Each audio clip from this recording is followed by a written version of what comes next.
నీకు దుఃఖం ఉంది అంటే నీలో పాపపు ఆలోచనలు ఉన్నంత వరకు దుఃఖం తప్పదు. నీకు పాపం దుఃఖం వైపు తీసుకెళ్తుంది, పుణ్యం ఆనందం వైపు తీసుకెళ్తుంది.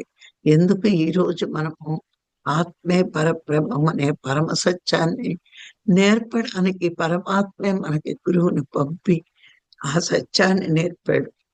మనం ప్రపంచంలో తిరిగి దేవుణ్ణి కూడా ప్రపంచంలో వెతికి తెలియక అలమటిస్తూ అనాథల్లా బతుకుతూ దారి లేని దిక్కు తెలియని పక్షిలా ఉన్నప్పుడు మనకి గురువు వచ్చి నువ్వు బయట వెతికితే దొరకదు, లోన వెతికితే దొరుకుతుందంటే ఇంకా మనం అంతర్ముఖమైనప్పుడు గురువు ఎన్నో జాగ్రత్తలు చెప్పాడు.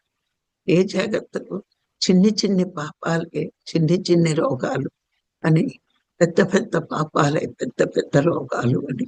అంటే పాపమే లేకపోతే రోగమే లేదు అంటే అర్థం ఏంటి? ఎన్నాళ్ళు చేసిన పాపాలు వర్తమానంలో రోగాల రూపంలో వచ్చాయి. అందుకే నువ్వెప్పుడూ పాపం అనేది ఆలోచన నీకు రానివ్వవు. గతాన్ని అన్ని సాధన వల్ల అనుభవించే శక్తి వస్తే వర్తమానంలో ఇంకెప్పుడూ చెయ్యకు. భవిష్యత్తు అన్నది నీ చేతుల్లో ఉంది. వర్తమానంలో కరెక్ట్గా ఉంటే భవిష్యత్తు బాగుంటుంది. భవిష్యత్తు బాగోడానికి వర్తమానం నీకు ఇవ్వబడింది. ఈవేళ కర్మే రేపటి జన్మ. ఇది ప్రతి ఒక్కడూ గుర్తుంచుకోవాల్సిందే. ఈనాడు నీకు నేర్పుతున్న జ్ఞానం, ఈ రోజున నువ్వు చేసే జ్ఞానం, సత్కర్మల ఫలితం రేపు భవిష్యత్తు బంగారంగా మారడానికి అవకాశం భగవంతుడి ఈ కాలము, జ్ఞానము అనే అవకాశం.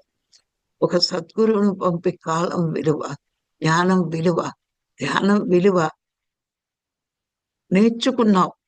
ఇంకా తప్పుడు పనులు చేస్తే మరి ఇంత కష్టపడి సాధన చేస్తూ మరి ఎన్నో జన్మల పుణ్యం వల్ల సద్గురువును పొందిన గురువు మాట పరమాత్మ మాట అని భావన లేక అవి పెడచెవిన పెట్టి మన మనస్సు యొక్క ప్రలోభానికి లొంగి అపేక్షకి లొంగి వీళ్ళు చేస్తే సంసారంలో ఉంటున్నాం.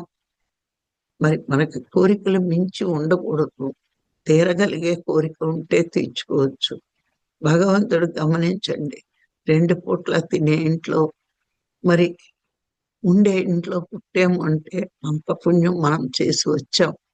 మనకంటా నికృష్టంగా బతికే వాళ్ళు చాలా మంది ఉన్నారు. వాళ్ళని చూస్తే జాలేస్తుంది మనకి. అయ్యో ఎంత పాపం చేశారు.